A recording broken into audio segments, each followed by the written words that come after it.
What's up, guys? Today I want to show you my DIY fully 3D printed Airsoft impact hand grenade. It's based off of the Russian Rgd5 look.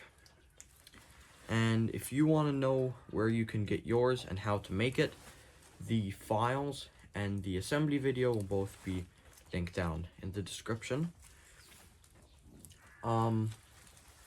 Now this grenade, if you are a Russian milsim or just want that grenade for your insurgent loadout, I think this is one of your best bets, since I haven't seen any other Rgd5 style hand grenades that aren't pyrotechnics, and it still makes a good bang.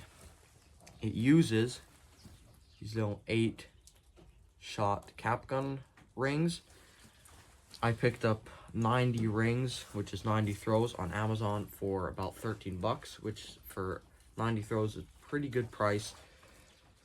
You can choose between this body, and you can also get a different body.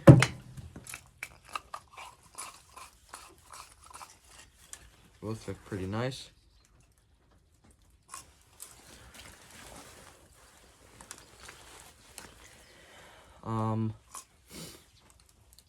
When it comes to printing time, this guy takes about 5 hours. This guy takes about 3.5 hours. Stability wise, this one's also better. So practicality, maybe print this one. I just think it looks cooler.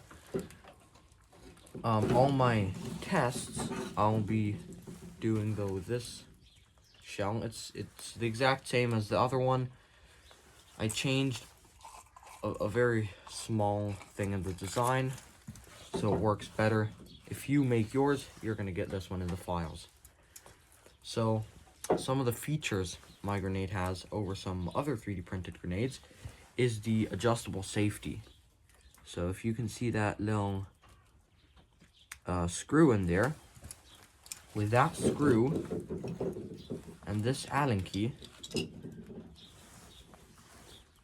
there, you can adjust the safety, the sensitivity. So you just put in there, you turn it. If you tighten it, it will be more sensitive, and when you loosen it, it will be less sensitive. You can also adjust the safety retention on that little screw right there. How to do this and what it's even for, you'll see in the assembly video.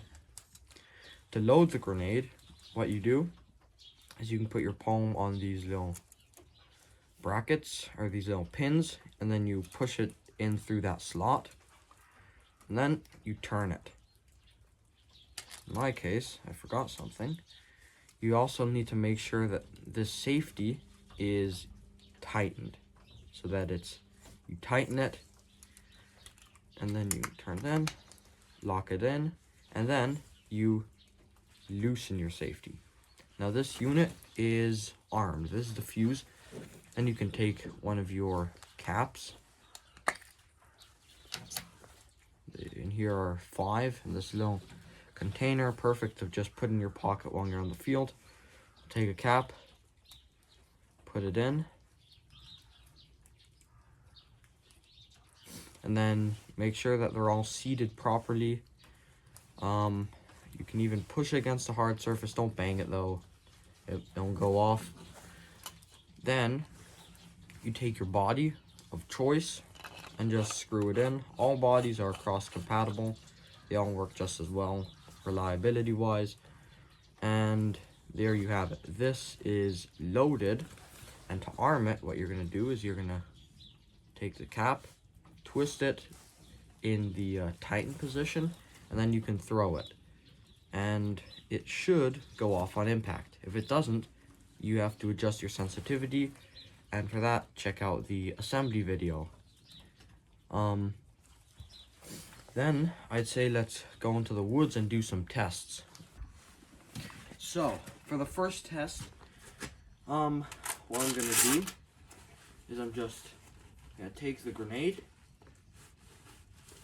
If I can get it out of the pouch, here we go. So I'm gonna take the grenade, I'm gonna arm it, and I'm just gonna throw it onto this fort. This is a maybe 10 centimeter thick wooden board, just so you can see how loud it is and how it looks when it goes off. Yeah, just turn the cap, go back a bit.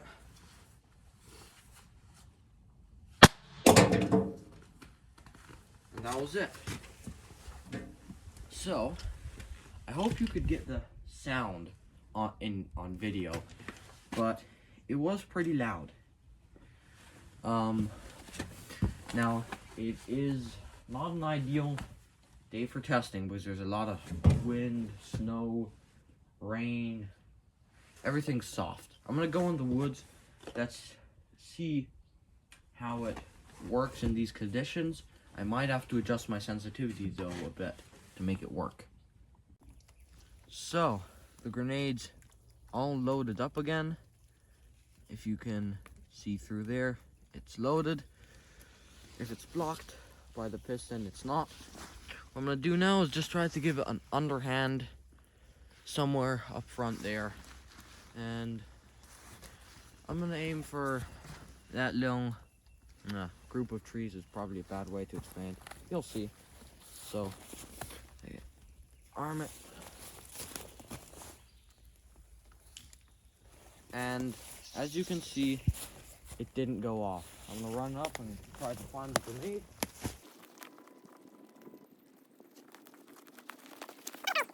If you're looking at this terrain, it's a lot of very soft leaves, snow, wet. And I think maybe I repeat this test sometime when the conditions are a bit better. But what I can do is test it here. This is nice and soft. Right here, there aren't really that many leaves, which is making me a bit more hopeful that it's gonna go off. So let's just give it the same as before. And there you have it.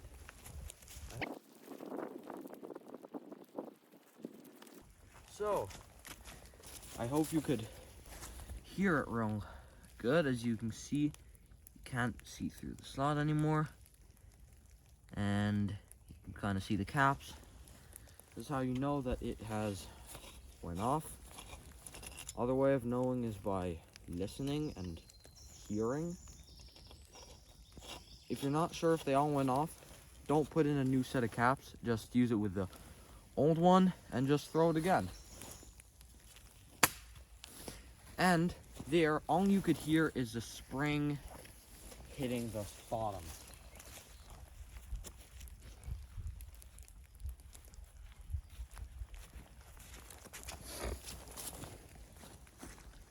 So, all in all, the grenade works pretty well on this sort of grass. As you can see, it's